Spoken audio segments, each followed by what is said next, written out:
Donc, bonjour, professeur Malik Sané.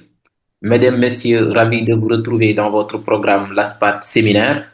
Le LASPAT, qui est un laboratoire de recherche interdisciplinaire de l'Université Gaston Berger de Saint-Louis du Sénégal, il impulse une recherche dynamique sur les questions liées à la transformation digitale, au genre et à la démocratie, à l'édition scientifique, aux politiques publiques, au panafricanisme et aux relations internationales. Le laboratoire d'analyse des sociétés et pouvoirs en Afrique et diaspora de l'ASPAT accorde une grande importance à la formation des jeunes chercheurs et au partage des savoirs. Les séminaires de l'ASPAT répondent à ce double objectif en mettant en avant le travail de recherche des doctorants et en ouvrant les séminaires à un vaste public. Permettez-moi de me présenter. Je suis Mohamed Mbaye, doctorant à l'Université Gaston Berger de Saint-Louis en sciences politiques, plus particulièrement les relations internationales. Parallèlement, je suis assistant chercheur au LASPAT et je prépare une thèse de doctorat sur la ZLECAF. La ZLECAF, la zone de libre-échange continentale africaine. Depuis son lancement officiel en 2019 et son entrée en vigueur en 2001, la ZLECAF représente un tournant historique dans la quête d'intégration économique de l'Afrique. Elle ambitionne de créer un vaste marché commun de plus de 1,3 milliard d'habitants, capable de dynamiser le commerce intra-africain et de renforcer l'autonomie économique du continent. Cependant, cette belle ambition se heurte à un obstacle majeur, le déficit chronique d'infrastructures. En effet, dans le secteur des transports, près de 40% des Africains vivent à plus de 2 heures d'une route praticable. Les liaisons ferroviaires, les liaisons ferroviaires entre les pays restent rares et de nombreux corridors économiques sont encore sous-développés. Sur le plan énergétique, plus de 600 millions d'Africains n'ont pas accès à l'électricité, ce qui pénalise lourdement la production industrielle et les échanges. S'agissant des infrastructures numériques, la connectivité reste inégale, limitant l'essor du commerce électronique et des services transfrontaliers. Ce déficit d'infrastructures augmente les coûts de transport et de production, ralentit la circulation des marchandises et réduit malheureusement la compétitivité des entreprises africaines sur leur propre marché. Nous accueillons aujourd'hui le professeur Malik Sané, qui nous a fait l'honneur d'être notre intervenant dans ce cycle de séminaires. Bonjour professeur. Bonjour, M. Maï. Je suis honoré de partager avec vous ce panel sur un sujet d'une importance capitale pour l'avenir économique du continent. Je vais vous le faire savoir. Le professeur Malik Sané est professeur titulaire des universités avec 33 ans d'expérience. Il est titulaire d'une maîtrise en sciences économiques de l'université Cheikh Anta Diop de Dakar. Il a eu son DEA à l'université de Bordeaux 1 avant d'y soutenir en 1990 une thèse de doctorat en économie. Professeur Sané a eu à occuper différentes fonctions parmi lesquelles le directeur national du PTCI, le membre du comité scientifique pour les études réalisées par la direction de la prévision et des études économiques, directeur adjoint du Centre de recherche économique appliquée de l'Université de la Faculté des sciences économiques et de gestion de l'Université Cheikh Anta Diop de Dakar. Monsieur Sané est le responsable pédagogique du Master 2 professionnel de politique et négociation commerciale internationale à la FASEC de l'UCAD. Il est le directeur du Centre de recherche pour le développement économique et social. Notamment, le professeur Sané est aujourd'hui membre du conseil scientifique de l'école doctorale sciences politiques, juridiques, économiques et gestion de l'UCAD. Il est le responsable de la formation doctorale, commerce et négociation internationale des sciences politiques, juridiques, économiques et gestion de l'Université Cheikh Anta Diop de Dakar. Le professeur Sané est le directeur du laboratoire de politique commerciale de la FASEC de l'UCAD. Il est formateur à l'École nationale d'administration du Sénégal depuis 1994. M. Sané est membre fondateur du Centre d'analyse et de prospective sur les Afriques, initiateur de la chaire UNESCO, Diaspora et transformation des savoirs pour l'avenir de l'Afrique, dont la candidature a été acceptée et l'accord avec l'UNESCO est en phase de signature. Le professeur Sané et professeur associé de plusieurs établissements d'enseignement supérieur au Sénégal et à l'étranger.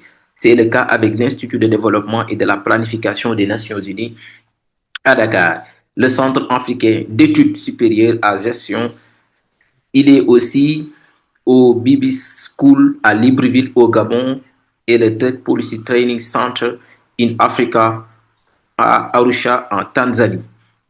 Le professeur Sané a été consultant de plusieurs institutions internationales et nationales, dont le ministère de l'Environnement et de la Transition écologique, le Bureau international du travail, la Banque africaine de développement, la Commission des Nations unies pour l'Afrique, le Centre du commerce international, la Conférence des Nations unies sur le commerce et le développement, le Programme des Nations unies pour le développement, etc.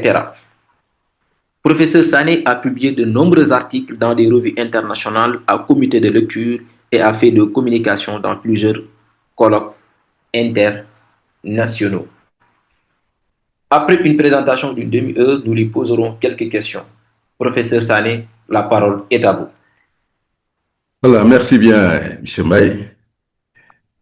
Je commencerai par vous féliciter par cette belle initiative qui permet à ceux qui sont intéressés thématique économique de pouvoir effectivement trouver un lieu d'échange entre universitaires, entre professionnels, et bref, pour accroître, n'est-ce pas, leur savoir en vue d'une plus grande compétence dans leur domaine respectif.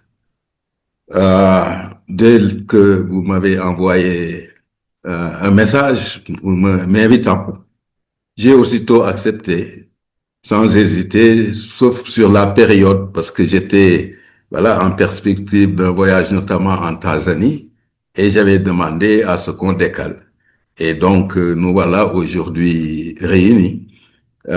C'est vraiment une belle initiative que j'ai beaucoup appréciée. Et les échanges qu'on a eus durant ces derniers jours ont été assez fructueux. Et j'avoue, c'est maintenant que je vois un peu, voilà, euh, un peu qui vous êtes, hein, physiquement, s'entend.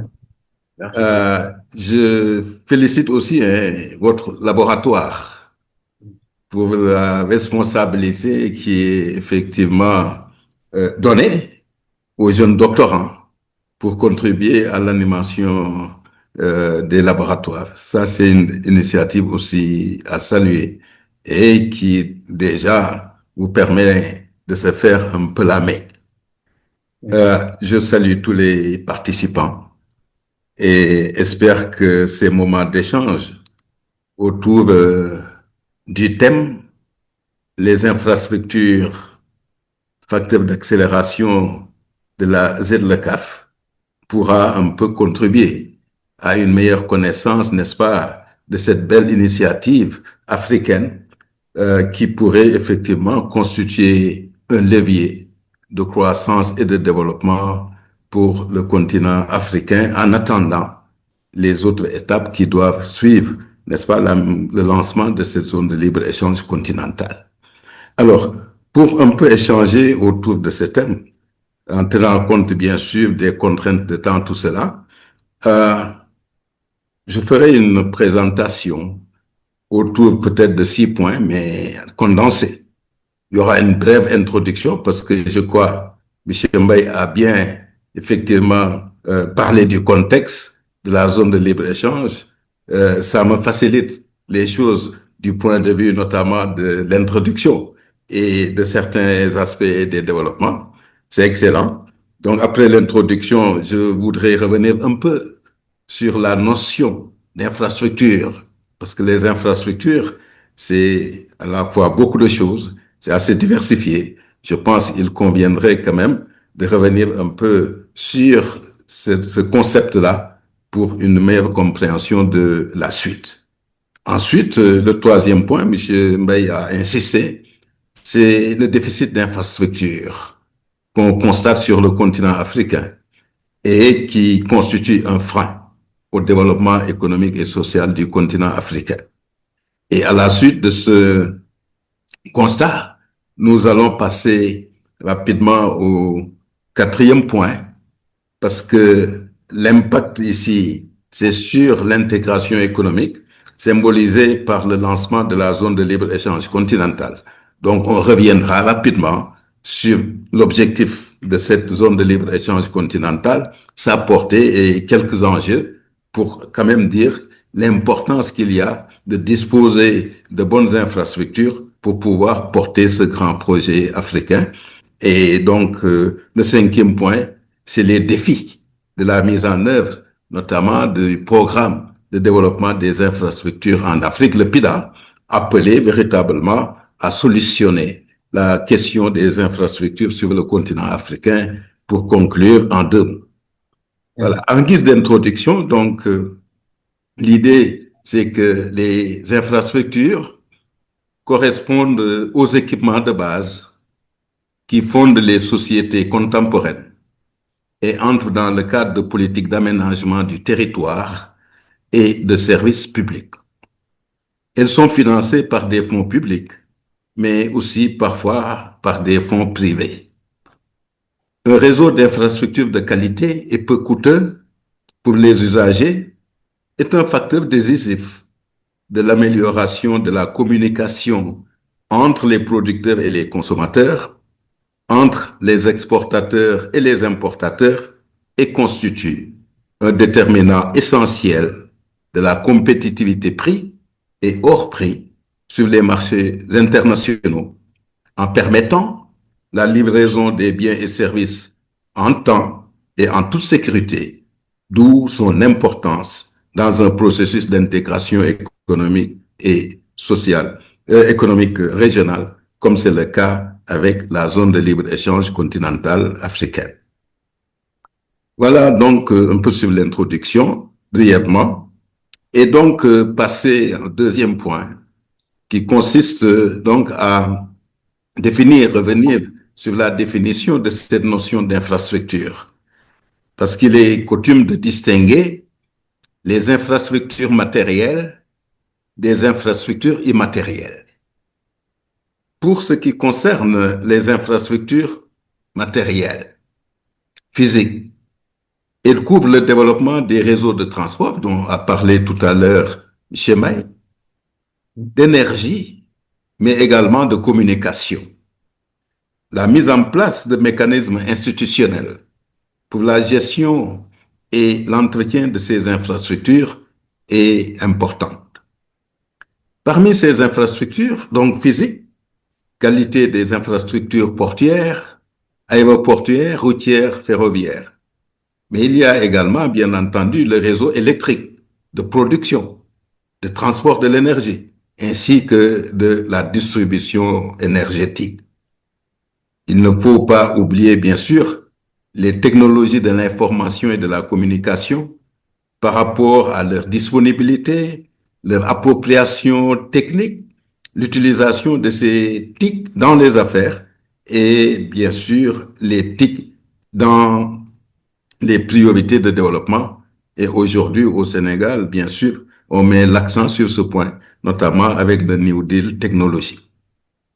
Pour ce qui concerne maintenant les infrastructures immatérielles, elles font référence à la levée des barrières intangibles à la libre circulation des biens, des capitaux, des services et de la main-d'œuvre, ainsi que la mise en place des cadres institutionnels.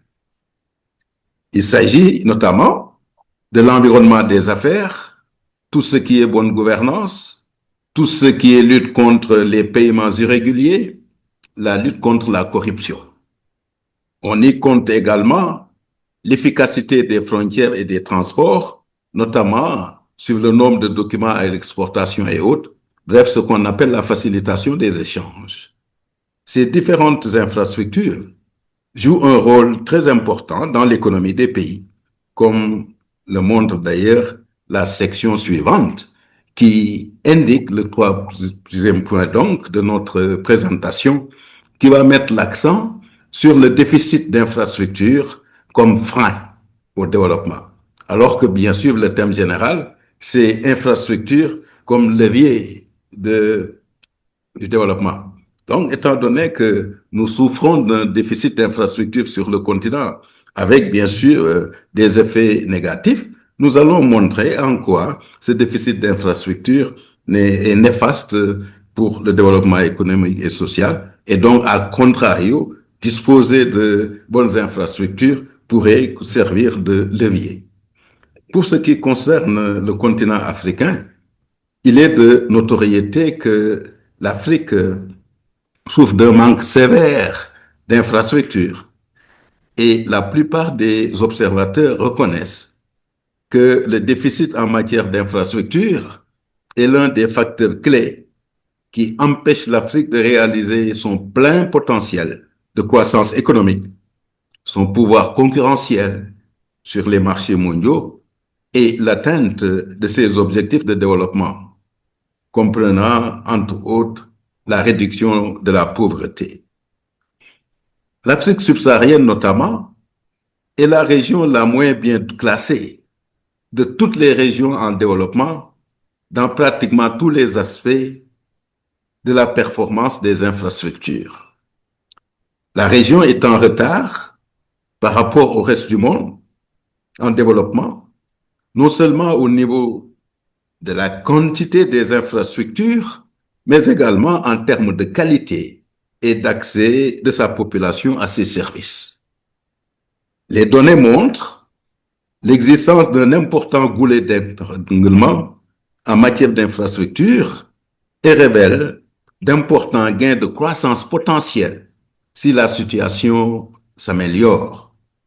Ainsi donc, je voudrais partager avec vous, n'est-ce pas, un slide qui montre à quel point le déficit d'infrastructures est criant sur le continent africain, avec bien entendu les impacts négatifs qui en découlent pour le processus de développement économique et social.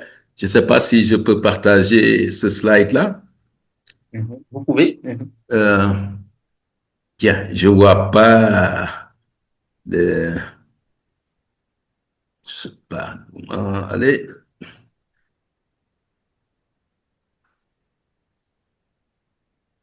Bon, là, je ne vois pas apparaître les éléments de partage. Est-ce que j'ai la main? Est-ce qu'on peut demander aux techniciens, est-ce que j'ai la main là? Parce que apparemment, je vois pas les éléments pour le partage d'écran. Chimay. Oui. Monsieur Gomez, si vous pouvez l'aider, s'il vous plaît. Stan. Oui, Je- je suis là. Monsieur Voilà, Mbaye.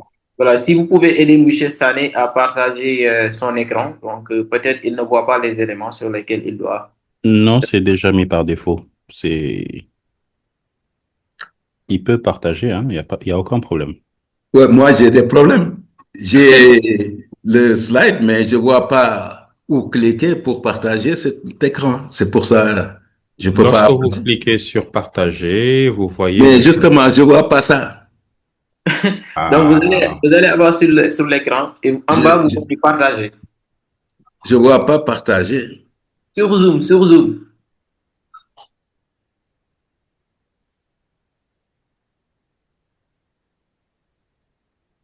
Mais j'ai l'habitude des cours en ligne. Mais là, Oui. j'avoue, je vois pas ces éléments-là partagés, tout ça. Bon, bref, peut-être on va poursuivre. Le slide, en tout cas, résulte d'une étude du Fonds monétaire international il y a quelques années de cela et qui donne les principales causes de changements négatifs intervenus en Afrique au cours des 30 dernières années. En retenant 6 variables, on a l'instabilité politique et les conflits, concurrence internationale importante, pénurie de main-d'œuvre possédant les compétences requises, chute des prix des produits de base. On a également les droits de propriété douteux et enfin les infrastructures, insuffisance des infrastructures. Alors, il découle de ce graphique qui montre également, à côté de ces 6 variables, les 3 secteurs d'activité économique, que sont les secteurs primaires, le secteur secondaire, l'industrie et les services. Donc l'idée, c'est de voir quel est l'impact de ces variables sur les 3 secteurs d'activité. Et ce qui apparaît, c'est que c'est l'absence d'infrastructure qui est la variable dominante en ayant un impact négatif sur le développement du secteur industriel à hauteur de 60%, sans oublier l'impact négatif important au niveau du secteur tertiaire et du secteur primaire. Ensuite, on a deuxième variable, pénurie de main-d'œuvre possédant les compétences requises. Et à ce niveau également, c'est le secteur secondaire industriel qui est impacté négativement à hauteur de 60%. Ensuite viennent le secteur tertiaire et le secteur primaire. Troisième variable, concurrence internationale importante. Et là également, l'effet négatif concerne d'abord le secteur industriel, ensuite le secteur primaire et le secteur des services. Les autres variables, bien sûr, influent négativement sur les performances africaines. Et si l'on sait que c'est l'industrialisation qui est le secteur qui crée le plus d'emplois, qui crée de la valeur ajoutée et qui permet d'obtenir des produits mieux rémunérés du point de vue de la détérioration des termes de l'échange, on se rend compte, n'est-ce pas, à quel point ce développement industriel est important pour le continent africain, mais bute notamment sur ces difficultés, absence d'infrastructures, absence de main-d'œuvre, concurrence internationale. Alors, depuis quelques années, bien sûr, on parle à propos du continent africain de la transformation structurelle, à savoir le lancement d'un secteur industriel productif. Mais pour cela, il y a un certain nombre, n'est-ce pas, de variables qu'il faut solutionner, parmi lesquelles, bien sûr, viennent au premier rang les infrastructures qui, effectivement, causent problème au développement économique et social du continent africain. Voilà donc par rapport au point 3 sur les infrastructures. La thématique, c'est infrastructure et développement en Afrique via notamment la zone de libre-échange continentale africaine. Donc, M. Mbaye a rappelé effectivement le lancement. C'était avant la période Covid et Covid a effectivement retardé la mise en œuvre effective qui s'est finalement faite à partir de janvier 2021. Et comme vous le savez, hein, l'Afrique, du point de vue performance internationale, est confrontée à des difficultés majeures. Par exemple, sur le commerce, nous sommes à hauteur de 3%. Sur la production industrielle, autour de 2%. Sur l'investissement direct étranger, c'est des niveaux également faibles. Et tout cela, en tout cas, devrait inciter le continent africain à entreprendre des politiques publiques en vue, bien sûr, de régler ces difficultés, ces handicaps qui, bien sûr, bloquent son processus de développement économique et social. Et c'est la raison pour laquelle, conformément, bien sûr, à l'idée que les dirigeants africains ont toujours accordé à l'intégration économique régionale, il a été question en 1991 à Abuja d'élaborer un traité portant notamment sur la communauté économique africaine qu'il faut bâtir en partant bien sûr de la zone de libre-échange continentale actuellement en cours qui constitue la première étape, n'est-ce pas, de cette communauté économique africaine. Ensuite, bien sûr, après cette zone de libre-échange continentale, doivent suivre l'Union douanière africaine, le marché commun africain, l'Union économique africaine, et il est prévu, bien sûr, à l'échelle continentale, de disposer d'une monnaie unique, d'un fonds monétaire africain, d'une banque centrale africaine. Lancé donc en 1991, ce traité d'Abuja devait démarrer en 2017, mais finalement, c'est en 2018. Et puis, le retard de Covid a fait que c'est finalement en 2021 que la zone de libre-échange a été lancée. Et l'objectif principal, c'est effectivement d'augmenter le commerce intra-africain. Parce que le constat est que Dans les autres régions du monde, le commerce intra est relativement élevé. C'est le cas en Europe, autour de 65 à 70% du commerce européen, il est intra-européen. C'est le cas, n'est-ce pas, au niveau de l'ALENA, l'accord de libre-échange nord-américain, aujourd'hui l'accord États-Unis-Canada-Mexique, autour de 54%. C'est le cas en Asie avec l'ASEAN, autour de 52%, n'est-ce pas, de commerce intra. Par contre, en Afrique, ce taux est seulement de 17%. Pour dire que l'Afrique commerce plus avec le reste du monde qu'avec elle-même. Et bien sûr, par le biais de ces zones de libre-échange continentales, il est question, bien sûr, d'augmenter les relations commerciales entre pays africains à travers notamment cette zone de libre-échange continentale qui doit être suivie, n'est-ce pas, de l'Union douanière africaine.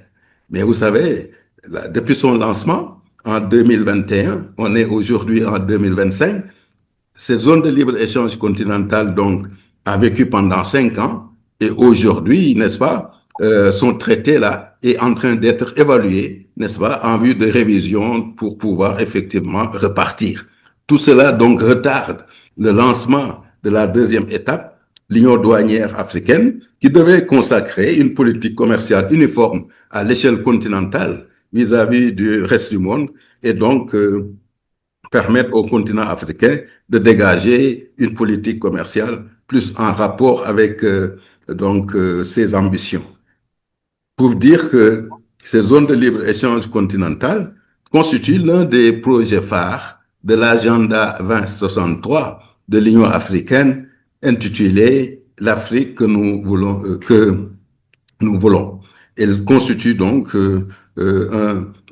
cette zone de libre-échange continentale un instrument important pour le développement du commerce à l'échelle du continent africain. L'objectif de cette zone de libre-échange, donc, devrait permettre, n'est-ce pas, de baisser les droits de douane. La zone de libre-échange, c'est d'abord la suppression des droits de douane entre pays membres, même si tous les droits ne sont pas supprimés. Pour l'essentiel, en tout cas, c'est cette suppression accompagnée de la libre circulation qui devrait permettre, n'est-ce pas, à la zone de libre-échange de fonctionner dans les meilleures conditions, en ayant, bien sûr, comme enjeu d'élargir donc le commerce intra-africain par l'harmonisation et la coordination des régimes et des instruments de libéralisation, d'améliorer la compétitivité au niveau de l'entreprise africaine et de l'industrie, n'est-ce pas, en réduisant les coûts, en facilitant l'accès au marché et bien sûr en mettant en place un réseau aidant à une meilleure distribution des ressources. C'est également aider comme enjeu, n'est-ce pas, à la facilitation du commerce. Notamment, on a parlé de la multiplicité des documents, des pertes de temps générées notamment par des contrôles excessifs.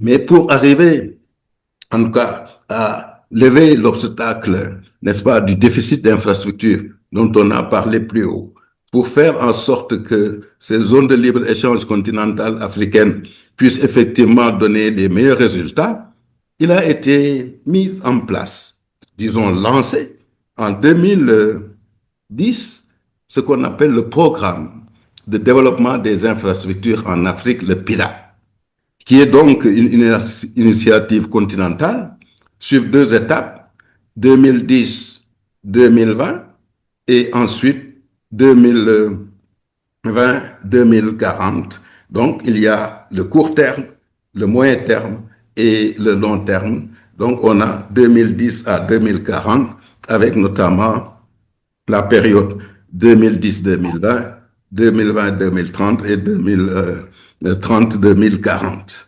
On estime que ce programme devrait effectivement coûter quelques 360 milliards de dollars, n'est-ce pas, pour mettre en place des infrastructures concernant notamment les transports, concernant l'énergie, concernant les nouvelles technologies. Là également, malheureusement, j'avais un slide à partager Mais bon, peut-être que, bon, je n'y arrive pas, tu vois, même en mettant le plein écran, non. Bon, bref, il y a quelques problèmes à ce niveau. Donc, le PIDA, hein, c'est sa répartition se fait à travers ces 360 milliards de dollars, à travers donc le transport qui devrait occuper 37% du montant, l'énergie 59%, n'est-ce pas, du montant. Ensuite, on a l'eau pour 2% et les technologies 1%. Et ces coûts-là se répartissent aussi en régions, l'Afrique centrale, l'Afrique australe, l'Afrique de l'Est, l'Afrique du Nord, l'Afrique de l'Ouest, n'est-ce pas, avec des pourcentages. Donc le PIDA, c'est un programme extrêmement important dont la réalisation devrait permettre effectivement d'apporter une réponse significative au déficit des infrastructures et la mise en œuvre a commencé. Mais comme vous le savez, en général, sur le continent africain, nous butons sur la question du financement du processus de développement économique et social. Parce que, comme on l'a dit, le financement des infrastructures peut être du ressort du secteur public comme du secteur privé. Et à ce niveau-là, bien entendu, on ne parvient toujours pas à lever les financements nécessaires pour effectivement réaliser de façon significative, n'est-ce pas, ce programme de développement des infrastructures en Afrique qui comporte des corridors, qui comporte des ports, qui comporte des plateformes de connectivité. C'est également 9 corridors routiers sur le continent africain qui traversent le continent du nord au sud, de l'est à l'ouest, donc pour véritablement tisser un réseau d'infrastructures denses sur le continent africain. Le PIDA aussi, c'est un programme très ambitieux du point de vue du secteur énergétique, avec un nombre impressionnant de barrages hydroélectriques, notamment le barrage d'Inga, qui à lui seul devrait fournir 6000 kilowatts, n'est-ce pas, pour le continent africain.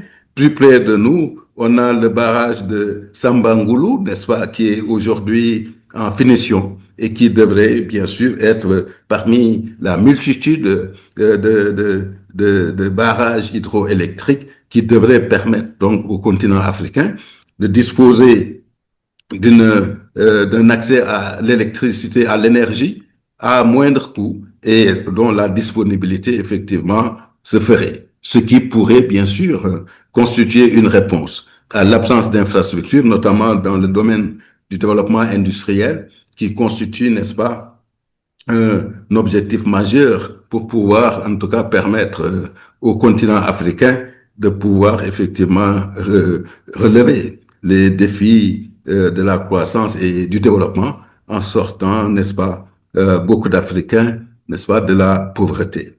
Et disons que pour la mise en place de ce PIDA, les défis en termes de ressources financières s'accompagneraient également d'une meilleure préparation des projets, d'une maîtrise des coûts, même si effectivement une évaluation existe. C'est également par rapport au montage financier. On pourrait bien sûr faire recours, n'est-ce pas, au partenariat public-privé afin de pouvoir rendre beaucoup plus attractifs ces projets. Mais il y a également, bien sûr, des défis du point de vue du capital humain, les ressources humaines, dont il faut améliorer la formation et la rémunération. On a dit que, en dehors des infrastructures, la deuxième variable qui impacte négativement sur le développement en Afrique, notamment sur le développement industriel, c'est pénurie de main-d'œuvre possédant les qualifications requises. Et comme vous le savez, nous sommes dans des économies qui ne créent pas beaucoup d'emplois. Et donc, le chômage est massif sur le continent africain. Et paradoxalement, nous importons de la main-d'œuvre venant d'ailleurs pour bâtir, n'est-ce pas, les grands projets du continent africain. Qu'est-ce que ça signifie? Il y a un problème d'inadéquation entre la formation et l'emploi, et il serait effectivement important de pouvoir relever ce déficit, n'est-ce pas, en capital humain à travers la formation, à travers, bien sûr, une meilleure rémunération. Il s'agit également d'un objectif important, c'est de pouvoir permettre effectivement la transparence du marché du travail. Parce que l'information manque, il n'y a pas suffisamment d'informations et tout cela, bien sûr, ne contribue pas aux performances du continent africain.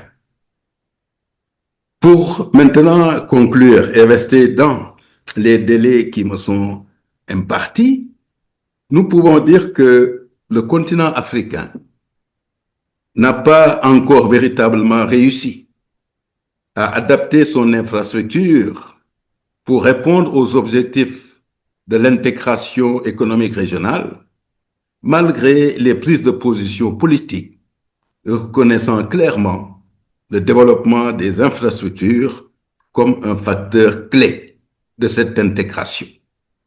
En Afrique, la mobilisation politique sur les infrastructures a désormais une forte expression régionale avec un ensemble de projets mis en œuvre au niveau des communautés économiques régionales. Les projets et programmes retenus constituent des réponses donc pertinentes, aussi bien pour l'interconnexion des systèmes électriques, le câblage des réseaux de fibres optiques, la qualité des réseaux routiers. Il s'avère nécessaire que le continent réussisse véritablement à adopter son infrastructure pour répondre aux objectifs de l'intégration économique régionale, notamment à l'intention de la zone de libre-échange continentale africaine, mais malgré ces prises de position politiques, il est aujourd'hui reconnu que le développement des infrastructures constitue une clé de voûte pour l'intégration régionale.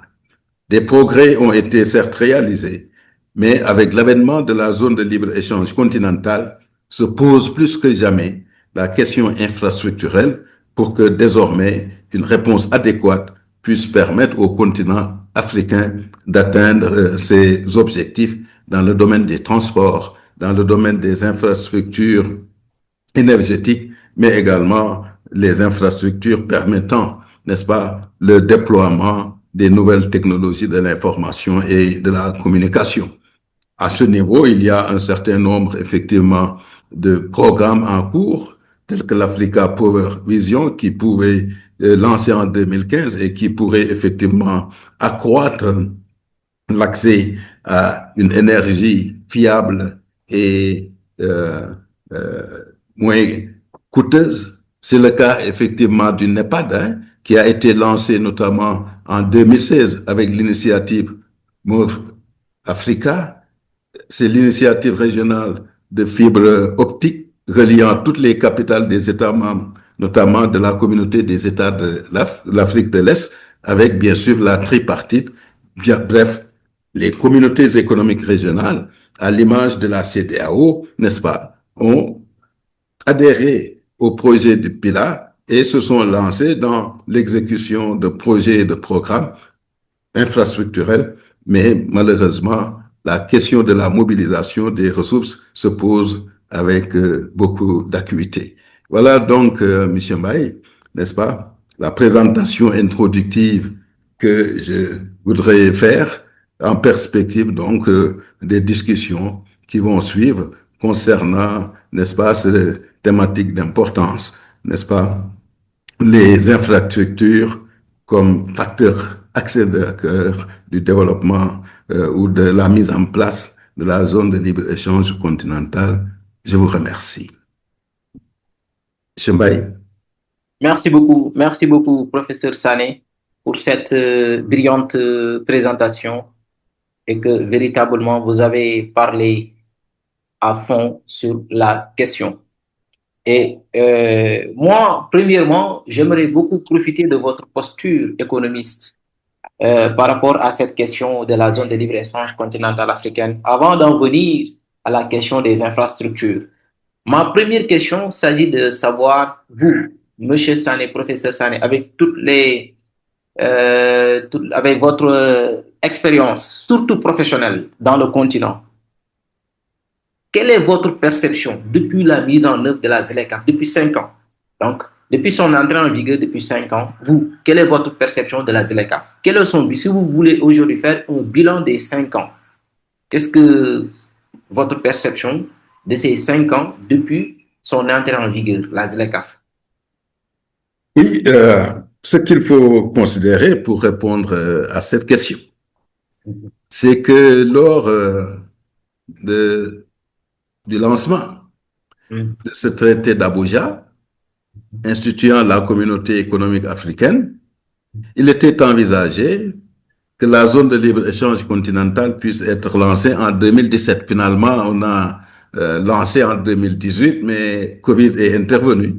On est resté finalement jusqu'en 2021 pour lancer cette zone de libre-échange continentale et aujourd'hui, 5 ans, depuis 2021. Cela veut dire qu'il y a beaucoup de retard par rapport au programme initial. Parce que dans le traité d'Abuja, il était question que 2 ans après le lancement de la zone de libre-échange continentale, qu'on puisse entamer l'étape suivante, l'union douanière africaine.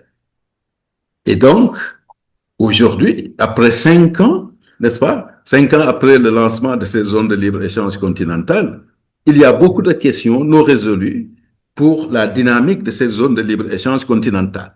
Il y a encore des négociations qui sont en cours par rapport au commerce des services, par rapport notamment au numérique, qui est un domaine relativement nouveau, la question de comment dire, règles d'origine, les investissements, tout ça, c'est des protocoles additionnels qui ont été ajoutés, n'est-ce pas, au traité instituant la zone de libre-échange continentale.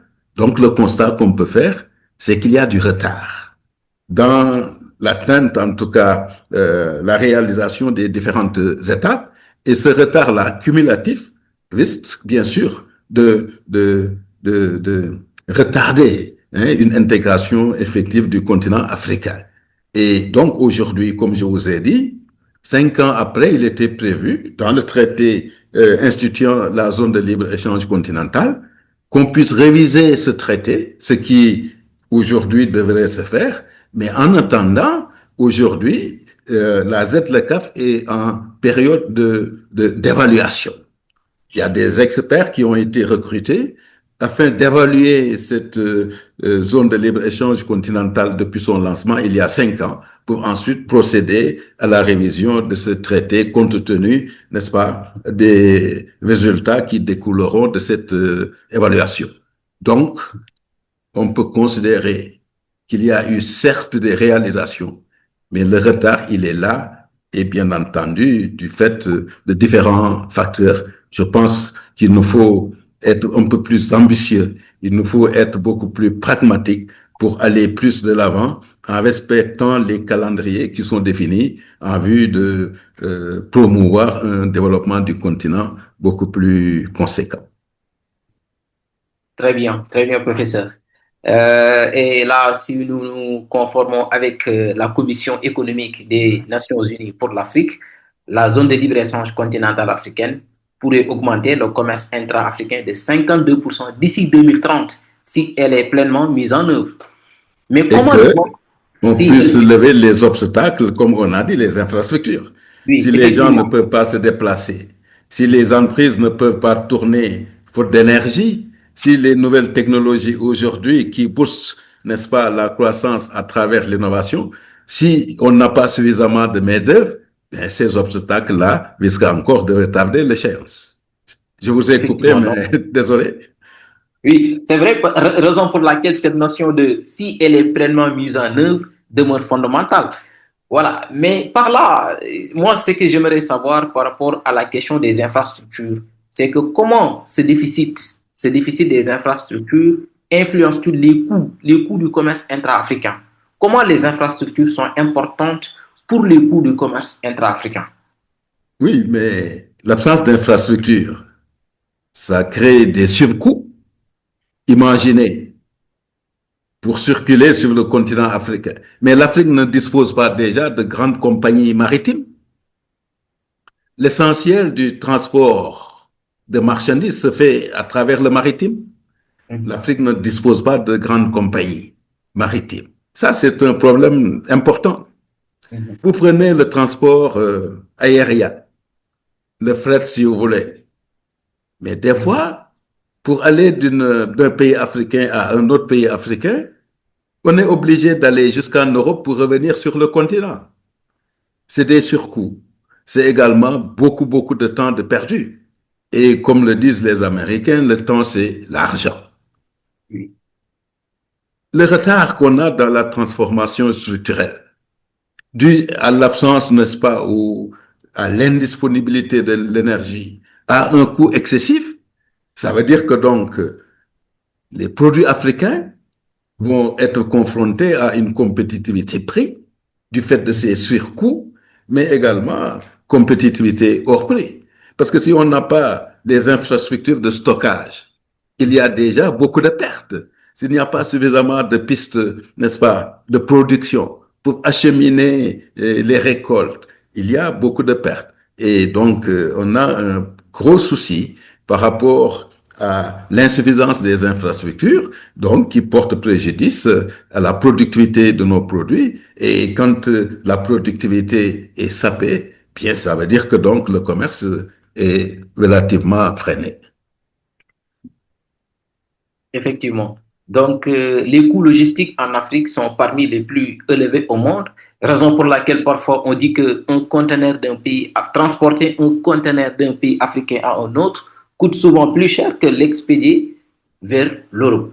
Donc, cette nature du déficit d'infrastructure handicape sévèrement le développement de l'Afrique, mais aussi notamment la mise en œuvre effective de la zone de libre-échange continentale africaine. Tout à fait. Maintenant pour ma deuxième question, professeur, je reviens à votre article que vous avez publié depuis 2017, donc bien avant l'entrée en vigueur de la ZLECAf. Donc, professeur, vous, voilà, machallah quand même.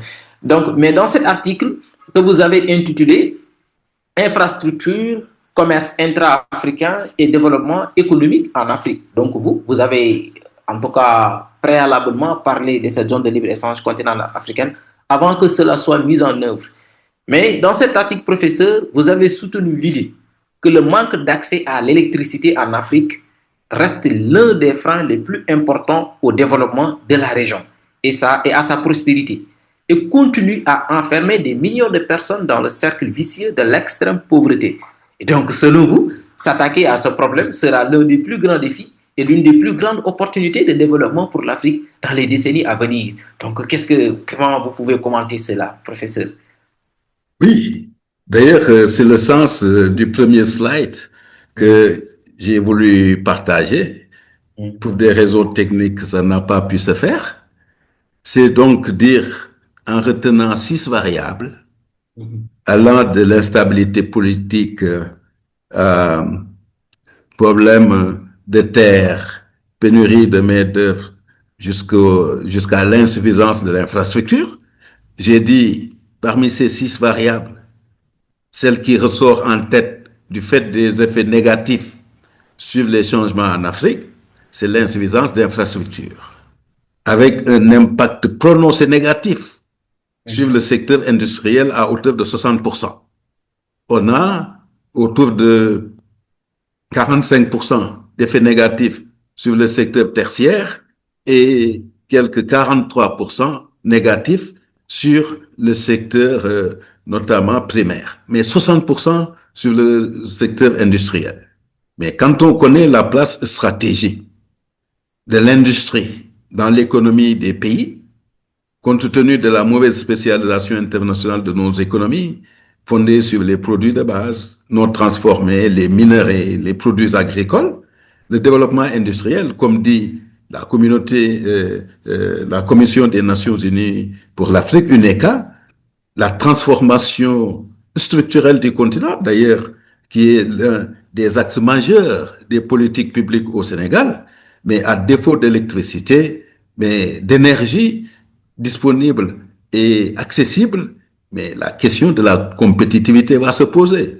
Dès l'instant que les produits ne sont pas compétitifs, on ne peut pas développer le commerce. Donc ça, c'est un souci numéro 1. n'est-ce pas, l'absence d'infrastructures. Mais c'est aussi globalement l'environnement des affaires, hein, tout ce qui est facilitation du commerce, tout ce qui est contrôle, tout ce qui est capacité de stockage, mais tout ça, ça pose problème, sans compter, n'est-ce pas, la main-d'œuvre. Donc, je pense qu'il nous faut impérativement améliorer, n'est-ce pas, l'accès à l'énergie. Ça peut être un levier essentiel pour un développement industriel, parce que, comme je l'ai dit tout à l'heure, c'est à travers l'industrie qu'on peut créer le maximum d'emplois. C'est à travers l'énergie, l'industrie qu'on crée de la valeur ajoutée, création de richesses, mais c'est également à travers l'industrie qu'on peut avoir des produits mieux rémunérés. Et tout cela entre, n'est-ce pas, dans la perspective de l'apport du commerce international au niveau de la croissance économique et du développement.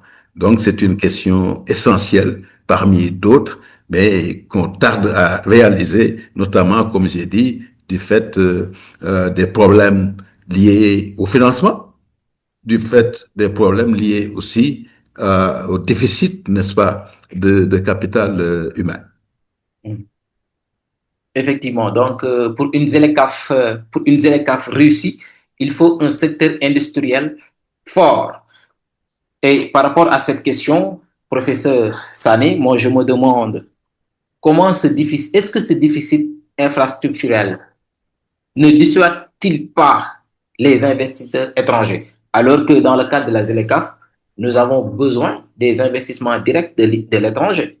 Mais si en Afrique, il y a ce déficit d'infrastructures, est-ce que cela ne dissuade-t-il pas ces investisseurs étrangers?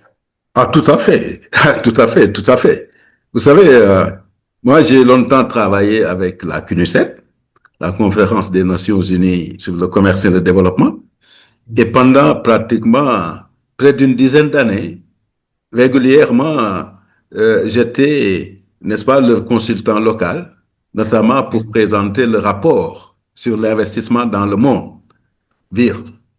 Et le constat, c'est que l'Afrique, globalement, c'est autour de 3% de l'investissement direct étranger.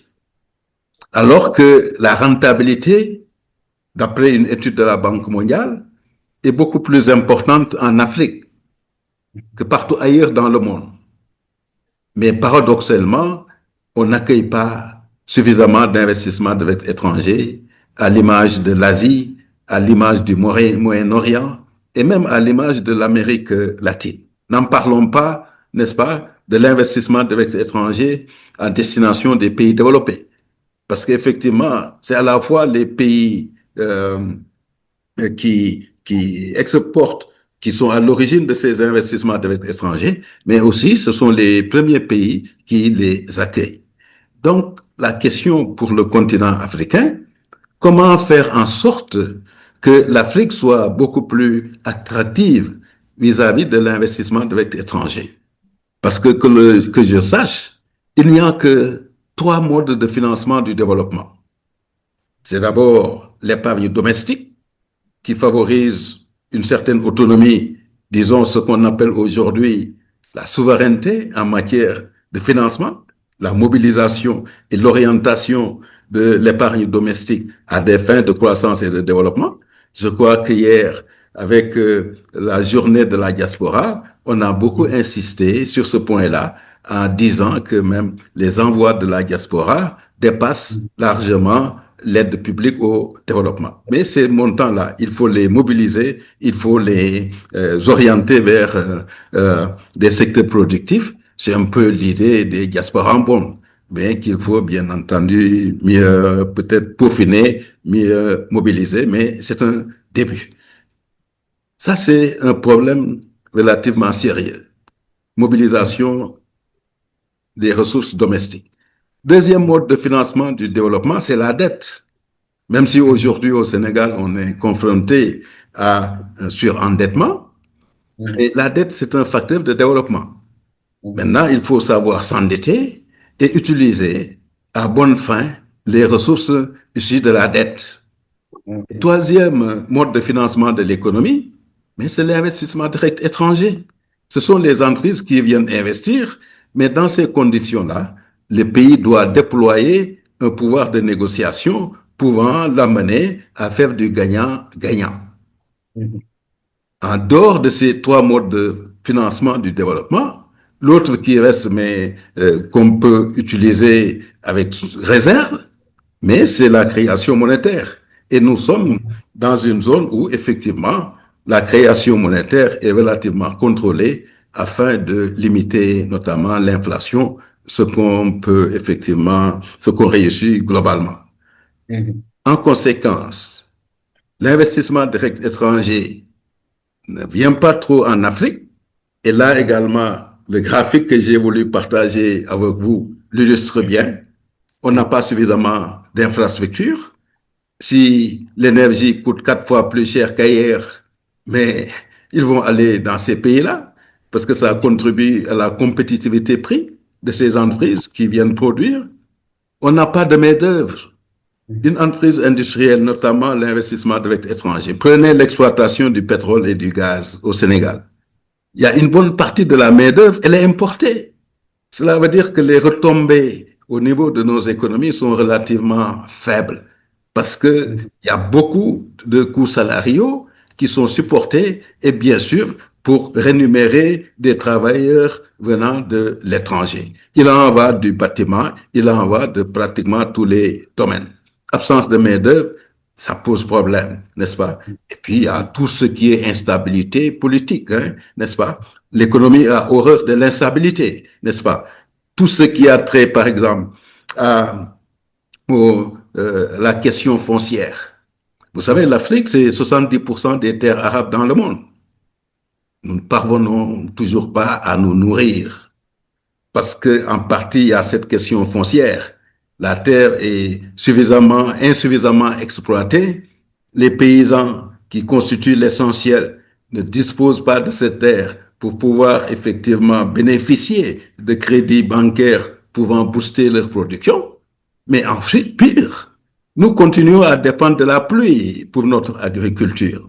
55% de la population qui travaille dans le secteur agricole et on compte sur la pluie pour l'agriculture. Ça veut dire que donc 55% de la population est appelée à travailler au mieux 5 à 6 mois. Les 6 autres mois de l'année, c'est une situation de sous-emploi. Mais comment on peut sortir hein, autant de personnes de la pauvreté s'ils sont dans une situation de sous-emploi? C'est pour ça le projet des autoroutes, notamment de l'eau, moi je salue, je pense que c'est peut-être l'investissement qui sera la plus structurante pour pouvoir effectivement permettre à 55% de la population de trouver une activité rémunérée, ce qui pourrait non seulement mieux contribuer au développement du PIB, mais aussi à sortir ces populations de la pauvreté. Donc tout cela, c'est en bonne partie, n'est-ce pas, la question infrastructurelle, donc qui constitue un obstacle vis-à-vis de l'investissement direct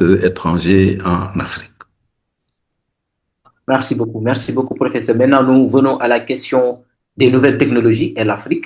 Donc, pour voir comment promouvoir les infrastructures numériques pour faciliter le commerce électronique intra-africain. Oui, là également, nous restons dans le domaine des infrastructures. Et comme je vous ai dit, dans le programme de développement des infrastructures en Afrique, le PIDA, il y a effectivement des investissements à réaliser dans le domaine des technologies de l'information, de la communication, qui constitue aujourd'hui le secteur qui procure le plus d'avantages comparatifs, parce qu'aujourd'hui, l'avantage comparatif, ça se trouve dans l'innovation. C'est pas pour rien que des pays tels que la Corée, il y a longtemps, des pays comme la Chine, depuis une période plus récente, ou même l'Inde, sont performants, n'est-ce pas, au niveau de l'économie mondiale, notamment par ces nouvelles technologies. Aujourd'hui, au Sénégal, on a une compréhension, n'est-ce pas, de l'importance, n'est-ce pas, à développer ce secteur. On a parlé du New Deal technologique, Mais cela suppose, encore une fois, qu'on puisse avoir les infrastructures, qu'on puisse avoir le capital humain et que donc qu'on puisse véritablement compétir au même titre que les autres. C'est exactement la même chose hein, au niveau de la ZLECAf. Aujourd'hui, il y a en préparation un protocole sur le commerce numérique, mais vous savez, c'est un domaine relativement nouveau, avec l'intelligence artificielle notamment. Et bien sûr, voilà, il y a de la réflexion à faire, il y a des productions à faire, il y a à imaginer, n'est-ce pas, la contribution du continent africain pour pouvoir effectivement, comme c'est un nouveau point de départ pour tout le monde, nous positionner plus que jamais. Et donc, je pense que l'option de développer, n'est-ce pas, le numérique, la digitalisation sur le continent, c'est effectivement une option de premier plan. Déjà dans un cours, même licence, hein? Il y en a bien, mais c'est on sait les documents licence déjà. c'est la honte suite. Vous avez vu la pro format qu'on a s'est conformé. Monsieur Mbaye, Célestin, votre micro est ouvert. Excusez-moi, chers éminents professeurs. Merci. Merci beaucoup, professeur, pour cette brillante réponse. Maintenant, je viens à la question des communautés économiques régionales en Afrique. Même si la ZLECAf, c'est une initiative de l'Union africaine, ces communautés économiques régionales ont un rôle à jouer dans la mise en œuvre effective des infrastructures pour le développement. Maintenant, comment améliorer cette coordination régionale? Parce qu'aujourd'hui, si la CEDEAO, en tout cas, mène des efforts au niveau régional avec la mise en place du pont Sénégambie, mais aussi, en tout cas, des initiatives s'agitent pour la mise en place d'un pont entre le Sénégal et la Mauritanie. Donc, quand même, il y a des efforts sous-régionaux et la mise en place aussi de corridors Dakar, Lagos, Abidjan, Dakar. Donc, toutes ces initiatives-là, en tout cas, toutes ces initiatives participent à l'amélioration des infrastructures en Afrique, surtout dans le cadre régional. Si ces communautés économiques, quel est le rôle de ces communautés économiques régionales en Afrique pour la mise en place des infrastructures transfrontalières pour relier les régions africaines? Mais c'est d'une importance capitale. Moi, je suis un militant de l'intégration. Je considère que c'est la voie incontournable pour sortir l'Afrique de la pauvreté, de son isolement. Et par conséquent, j'accorde une importance de premier rang au renforcement de l'intégration à travers les communautés économiques régionales. Et ça également, l'Afrique a bien compris, notamment au travers de l'Union africaine. Vous savez, l'Afrique était caractérisée par une multiplicité, n'est-ce pas, d'accords commerciaux régionaux, ayant les mêmes objectifs, demandant des moyens, entraînant une absence de coordination des actions. Et c'est dans ce sens-là que l'Union africaine a décidé de rationaliser ces communautés économiques régionales sur le continent africain en reconnaissant au départ 5 grandes régions. Et c'est aussi ça, le sens du traité d'Abuja, signé en 1991, ratifié par l'ensemble des pays membres en 1994, pour aller vers cette monnaie africaine unique. Et donc, les 5 régions définies, c'est l'Afrique de l'Ouest, la CEDEAO, c'est l'Afrique centrale, la CEAC, c'est l'Afrique australe, la SADC, l'Afrique de l'Est, la communauté des États indépendants, des États de l'Afrique de l'Est, et l'Union du Maghreb arabe.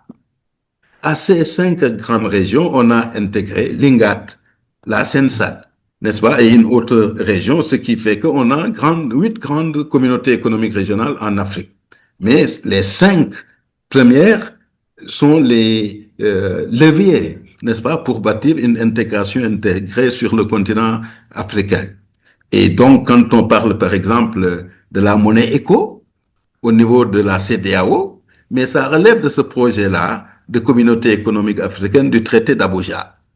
il est question donc d'avoir à l'intérieur de ces 5 régions une monnaie unique pour pouvoir faire la fusion. C'était prévu à l'horizon 2028. Mais vous savez, dans les autres régions, aujourd'hui, on ne parle pas de monnaie unique. Ce n'est qu'au niveau de la CEDEAO qu'il était question de lancer cette monnaie unique régionale en 2020, mais compte tenu, voilà, des retards enregistrés notamment par les pays non CFA, qu'on devait réunir dans ce qu'on appelle la ZMAO, la Communauté économique des États de l'Afrique de l'Ouest, Nigeria, Ghana, Sierra Leone, Libéria et autres, mais cette zone-là n'a pas vu le jour. De telle sorte que donc aujourd'hui, on a décalé le lancement de cette monnaie éco à l'horizon 2027. Et il se trouve que bien, le Sénégal va prendre en 2026, n'est-ce pas, la direction de la commission de la CEDEAO pour dire qu'il y a un important travail qui attend le Sénégal, notamment en vue du lancement de cette monnaie éco, les autres régions étant encore en retard. Donc, le régionalisme, c'est une étape importante à travers les communautés économiques régionales pour mieux intégrer le continent africain. Et à ce niveau, bien sûr, la CEDEAO, qui est aujourd'hui notre région, malgré les énormes critiques qui lui sont portées, la CEDEAO est en Afrique l'une des communautés économiques régionales les plus performantes. Même s'il y a des échecs, même s'il y a quelques dérives, il n'en demeure pas moins que c'est l'une des communautés les plus importantes. Et comme nous habitons cette région-là, je pense que nous avons tout intérêt à maintenir cette dynamique d'unité, parce que l'union fait la force. On parle beaucoup de l'Afrique balkanisée, de l'Afrique défragmentée par la Banque mondiale. Donc l'intégration régionale me paraît la voie incontournable. Maintenant, il y a beaucoup d'obstacles, tant internes qu'externes, qui bloquent, n'est-ce pas, ce processus-là, mais qui me paraît essentiel. Et comme disait Senghor à l'époque, les cercles circoncentrés, ça devrait permettre effectivement de booster l'intégration. Et donc, j'accorde la première importance, n'est-ce pas, à l'intégration économique aux différentes communautés économiques régionales en perspective, n'est-ce pas, de l'atteinte de cet idéal-là, la création de la communauté économique africaine, repoussée aujourd'hui en 2042, compte tenu du fait que l'échéance 2028 ne peut être atteinte et que même aucune monnaie régionale n'a été lancée, n'est-ce pas? Donc, considérons qu'il est important de bâtir cette Afrique intégrée à partir des communautés économiques qui ont un rôle important à jouer sur tous les plans, au plan des infrastructures, vous avez cité, n'est-ce pas, à travers des réalisations du PIDA sur le domaine des transports, sur le domaine de l'énergie, sur le domaine des technologies de l'information et de la communication. C'est également une bonne coordination par rapport aux directives, parce qu'il y a des directives au plan continental sur l'agriculture, sur le numérique, notamment sur les moyens de paiement. Mais tout cela doit pouvoir se faire à l'intérieur des régions pour ensuite, n'est-ce pas, des accords commerciaux régionaux, pour ensuite peut-être aller vers le continent. Et donc, moi, je suis militant de l'intégration et je pense que on ne peut, en tout cas, pousser le développement du continent en faisant abstraction à l'intégration, qui a toujours été une idée forte des dirigeants africains. Parce qu'aujourd'hui, on parle beaucoup de panafricanisme, vous en avez fait allusion dans votre introduction, mais les premières réunions concernant le panafricanisme en Afrique, c'est déjà 1900. 1945, c'était le congrès de Manchester, et à la veille des indépendances, les grands dirigeants africains, Kwame Nkrumah et autres, ont beaucoup insisté sur le panafricanisme qui revient aujourd'hui au devant de la scène et qui montre à quel point il est important de bâtir une Afrique intégrée à travers le régionalisme. Merci beaucoup, professeur. Pour tout à l'heure, vous avez parlé des questions ou bien des obstacles. Au-delà des obstacles internes, il y a aussi des obstacles externes. Parce que même si certains le voient comme une bonne chose, d'autres en perçoivent comme une mauvaise chose. Mais moi, ce que j'aimerais juste savoir, c'est quel doit être le rôle des grandes puissances, ou bien les grandes puissances ont-elles un rôle dans le financement des infrastructures africaines liées à la ZLECAf? Parce que nous voyons récemment que la Chine, en tout cas, fait des efforts avec China, avec la route de soie qui traverse un peu l'Afrique. Bon, est-ce que le continent peut en profiter pour améliorer le libre-échange intracontinental? Il y a aussi d'autres accords entre l'Afrique et l'Union européenne, comme les APE, mais aussi entre l'Afrique et les États-Unis, l'AGOA. Donc, est-ce que ces grandes puissances ont-elles un rôle dans le financement des infrastructures africaines liées à la ZLECAf? Oui, je pense. Il y a la place à la coopération internationale, cette coopération économique. Ça touche aussi le volet financement, cela touche aux prêts qu'on peut consentir à l'Afrique, la dette, ça touche également au partenariat public-privé avec des entreprises établies dans ces pays-là, même si on est à la recherche de souveraineté. Mais comme cette souveraineté-là, comme je vous ai dit, elle doit se bâtir sur des efforts internes de mobilisation des ressources. Donc, tout ce qui est coopération peut être un plus, un complément par rapport aux efforts que nous menons au niveau interne. Mais je pense qu'il faut toujours partir de l'idée que les pays n'ont pas d'amis, ils ont des intérêts. Donc, c'est à nous de défendre nos intérêts. Il faut les arracher parce qu'il faut se bagarrer. Rien ne se donne, nous sommes dans le capitalisme. C'est l'individualisme, c'est la recherche de profit. Et donc, pour pouvoir effectivement tirer profit, il faut se battre pour défendre ses propres intérêts. Mais moi, je pense que l'Afrique a tellement de potentialités, renferme tellement d'atouts en termes de capital humain, en termes de ressources diversifiées au plan agricole, sur le plan minier. On a un positionnement géographique qui est enviable, donc on a des atouts. Et ces atouts-là, nous devons les faire valoir face à nos potentiels partenaires ou à nos partenaires. Moi, je milite pour qu'on les mette en rivalité, au mieux offrant, au plus offrant, parce qu'un pays n'a pas d'amis, il a des intérêts. Et donc, si on peut effectivement faire contribuer, n'est-ce pas, ses partenaires techniques et financiers dans le processus de développement de l'Afrique, c'est à prendre. Mais d'abord, il faut savoir qu'il faut se défendre, qu'il faut se battre, il faut les amener à s'investir dans les secteurs que nous avons identifiés comme porteurs de développement. Ça signifie qu'il faut déployer une capacité de négociation sans faille pour pouvoir effectivement tirer profit, n'est-ce pas, de ces apports de capitaux venant de la coopération étrangère. Voilà mon point de vue.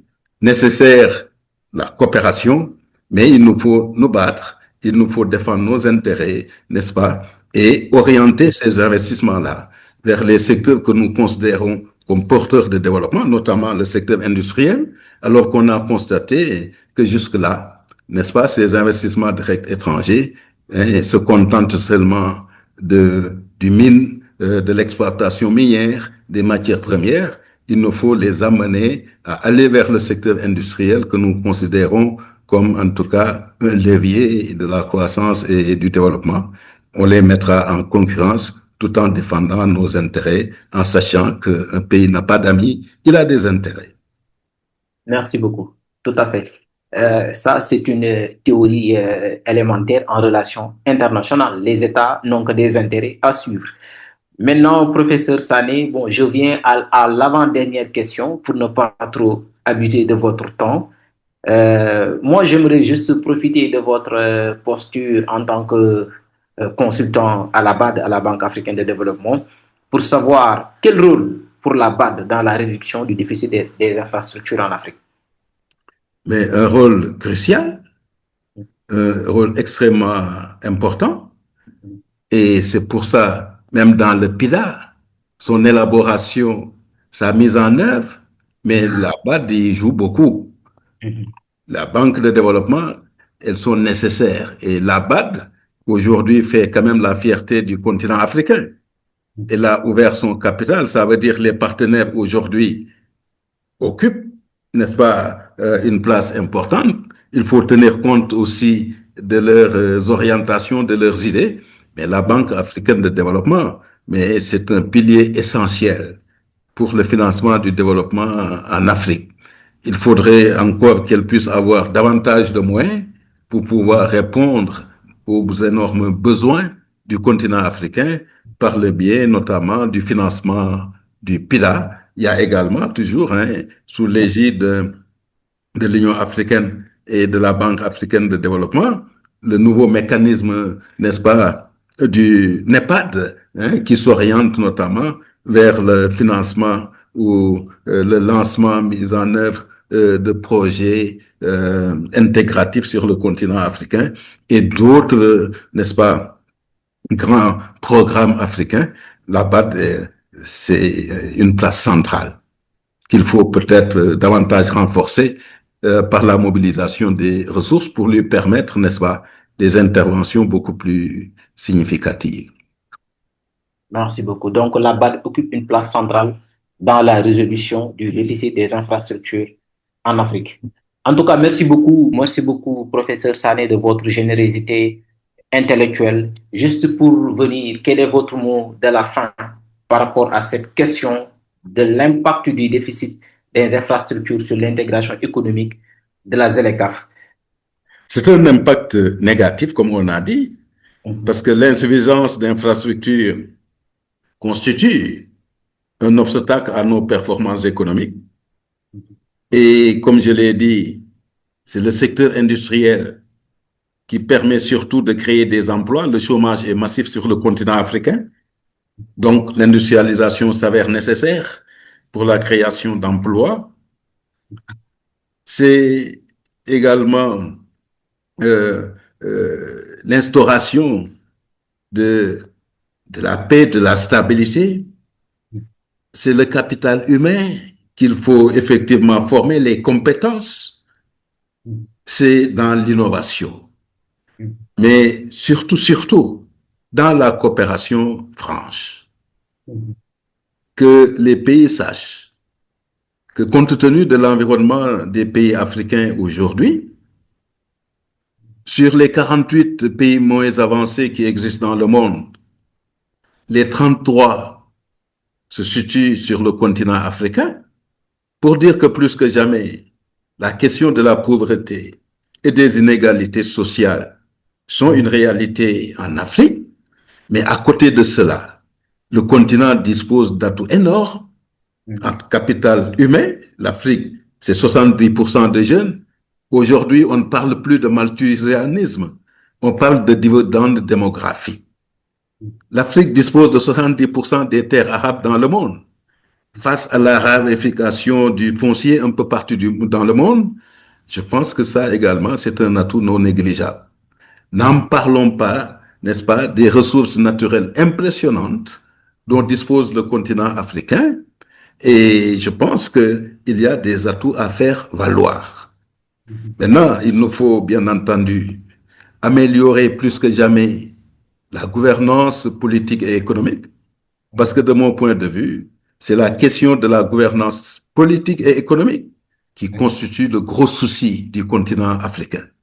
Donc, on peut peut-être espérer que les leaders africains de maintenant, mais aussi ceux qui sont amenés à venir plus tard, puissent être animés d'une vision éclairée de la problématique du développement économique et social sur le continent africain. Que ces dirigeants-là puissent réussir à mobiliser les populations par la confiance en ces gouvernements, en ces structures étatiques, parce que le développement, c'est un ensemble d'acteurs étatiques, entreprises, mais surtout les populations. Donc, il faut avoir une démarche inclusive, une démarche participative pour leur montrer, n'est-ce pas, le rôle de premier plan que ces populations doivent jouer. Mais ces populations ne répondront que quand elles auront confiance D'où la problématique de l'importance de l'État dans le processus de développement économique, un État efficace, un État fort, mais fort, ça ne veut pas dire un État dictateur, c'est un État qui a de l'autorité, qui par son exemplarité peut effectivement faire mobiliser les populations et les amener vers, n'est-ce pas, un destin meilleur. C'est bien sûr aussi l'implication plus que jamais du secteur privé africain, parce que c'est le secteur privé qui constitue le moteur de la croissance et du développement.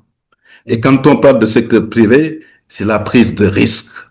Il faut peut-être éviter les investissements de confort tels que l'immobilier et autres pour investir plus que jamais dans le secteur industriel, parce que c'est le secteur qui peut porter les populations. La coopération internationale, elle est importante en complément des efforts internes, mais il nous faut savoir ce que nous voulons. Il nous faut défendre nos intérêts. Il nous faut être ouverts et mettre nos partenaires en concurrence pour le bénéfice du continent africain. Mais surtout, rester unis. Rester une Afrique unie face à la défragmentation, face à la balkanisation, pour constituer une force vis-à-vis, n'est-ce pas, des grands ensembles qui ont cours ici et là à travers la planète. Voilà quelques orientations théoriquement, mais dans les faits, difficiles à faire. Mais effectivement, c'est ça qui est l'homme, c'est de pouvoir dénouer, n'est-ce pas, les situations les plus complexes. Je crois que, voilà, en réfléchissant, en partageant, en échangeant, on peut effectivement relever ces défis. C'est la raison pour laquelle, malgré les difficultés, moi, je suis optimiste quant à l'avenir du continent africain, mais qui ne peut se faire sans, en tout cas, d'unité, sans de grands ensembles tels que la zone de libre-échange continentale pour aller de l'avant. Et cela, pour cela, on doit mobiliser toutes les ressources. Merci beaucoup. Merci beaucoup, professeur Malick Sané. Aujourd'hui, nous avons beaucoup appris avec vous sur la ZLECAf et les infrastructures en Afrique. Mais aussi, encore une fois, merci de votre générosité intellectuelle et aussi, surtout, merci de votre humanisme.